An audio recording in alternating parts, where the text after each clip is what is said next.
কক্সবাজারের টেকনাফে এক জেলে নেতাকে গ্রেপ্তারের প্রতিবাদে বিজিবির সঙ্গে স্থানীয় জনতার সংঘর্ষের ঘটনায় গুলিবিদ্ধ হয়ে আহত হয়েছে অন্তত 12 জন। সোমবার বিকালে উপজেলায় নীলা ইউনিয়নের মৌলভীবাজার এলাকায় চৌরাস্তার জেলেদের নেতা স্থানীয় জাহাঙ্গীর আলমকে গ্রেপ্তারের পরে এই ঘটনা ঘটে। বিজিবির এক প্রেস বিজ্ঞপ্তিতে জানানো হয়, গত 28 মে টেকনাফের নীলা বিপির টহল দল একটি বিশেষ অভিযানে অংশ নেয়। এই সময় মাদক ব্যবসায়ী জাহাঙ্গীর আলম নেতৃত্বে 40-50 জন ব্যক্তি বিজিবির অভিযানে বাধা দেয় এবং অবৈধ জনতা জামায়াত করে দেশীয় অস্ত্রসহ বিজিবির উপর হামলা চালায়।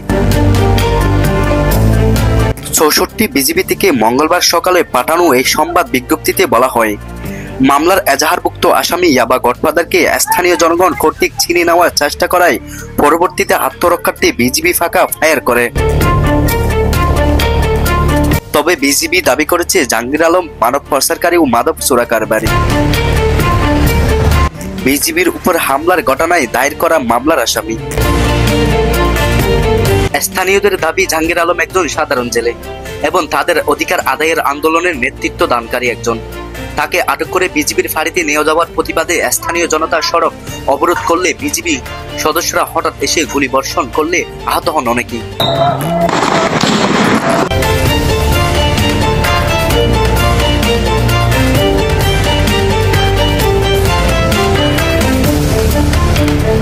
নীলা ইউনিয়ন পরিষদের ভারপ্রাপ্ত চেয়ারম্যান মোহাম্মদ আলী বলেন, এক জেলেকে আটক নিয়ে স্থানীয় ও বিজিবির সঙ্গে সংঘর্ষ হয়, এতে 12 জন আহত হয়েছেন।